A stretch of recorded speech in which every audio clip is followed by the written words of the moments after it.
बाप रे। तब विदुर जी ने केला खिलाया, लड्डू खिलाया, माखन मिश्री खिलाई।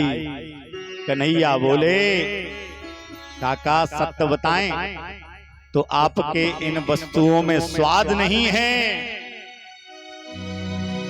जो काकी के छिलके में स्वाद था, वो आपके इन वस्तुओं में स्वाद नहीं। कि भाव का भूखा हूं मैं, भाव ही बस सार है, और भाव से मुझको भजे तो भव से बेड़ा पार। और एक बात बताएं, भगवान जात पात नहीं देखते, भगवान जात पात नहीं देखते। किसी ने कहा है कि जात जात के पांव ने, यानी जो जिस जाति का रिश्तेदार होता है ना, जात जात के पांव ने जात जात में खात, और हमरे प्रभु कुजात हैं कि कोई जाति नहीं है, सो सब जातन में खात।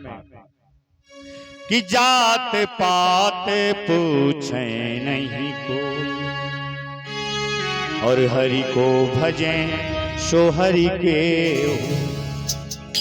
जब विदुर जी उद्धव जी मैत्रेय जी से मिले, उस समय बड़े प्रेम से मिले, वहां जात पात नहीं पूछी। उन्होंने भगवान का, उद्धव जी ने बाल दर्शन कराया, और आगे की कथा विदुर जी ने सुनाई। आगे कथा आती है, तौ तौ पार्षदौ मह्यम जयो विजय च, कदर्थी कृत्यमाम यदवो बाहुक्राता मतिकृतं क्रमम्। भगवान नारायण के दो पार्षद, कौन? जय और विजय। सप्त ऋषि एक दिन पहुंच गए दर्शन करने। तो जैसे ही दर्शन करने गए, पार्षदों ने रोक दिया, रुक जाइए। अरे हमें रोक रहे, सप्तऋषियों को, वो भी भक्त को भगवान से मिलने के लिए रोक रहे। तुम्हारी दैत्य बुद्धि हो गई है, जाओ। दैत्य बुद्धि हो गई है तो दैत्य बन जाओ, वो भी एक जन्म में नहीं, 3 जन्मों में। ओहो, हाहाकार होने लगा। महाराज क्षमा कर दीजिए, असंभव। क्यों? क्योंकि घड़ी से जब समय निकल जाता है तो वापस नहीं आता। तीर कमान से निकल जाता है तो भी वापस नहीं आता, और शब्द जब जुबान से निकल जाता है तो वापस नहीं लौटा सकते। हमने जो कह दिया तो कह दिया, वृथा ना होए देव ऋषि वाणी।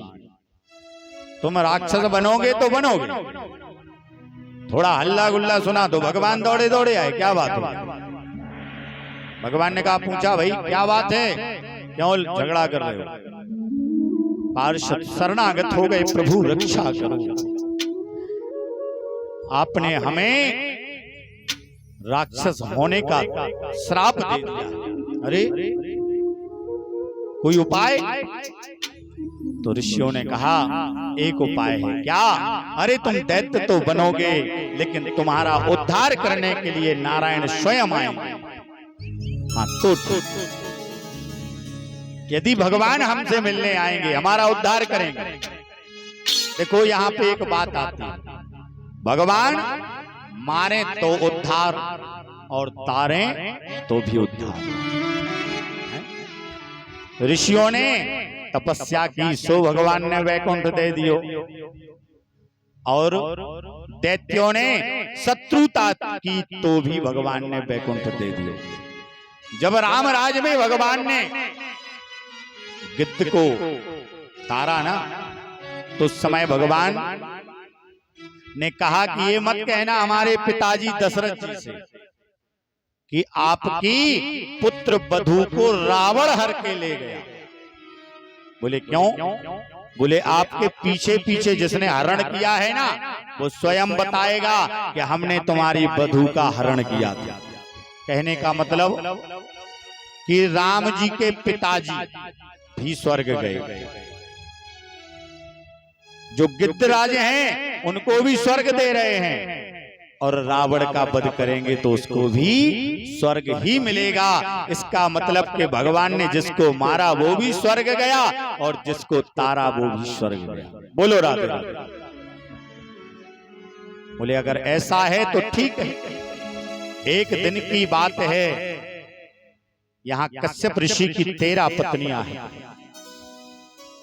दिति दैत्यों की माता है, अदिति देवताओं की माता है। दिति ने एक दिन कश्यप ऋषि से कहा, ऐसे ही सांझ का समय था, और कहा कि हमारी रति की इच्छा हो रही है। कश्यप ऋषि ने बहुत समझाया, देवी ये जो सांझ होती है ना, चाहे सूर्य अस्त हो या सूर्य उदय, उस समय 3 काम नहीं करने चाहिए, भोजन, शयन और मैथुन। इस समय रुद्रगण कौन है? शिव जी के गण कौन है?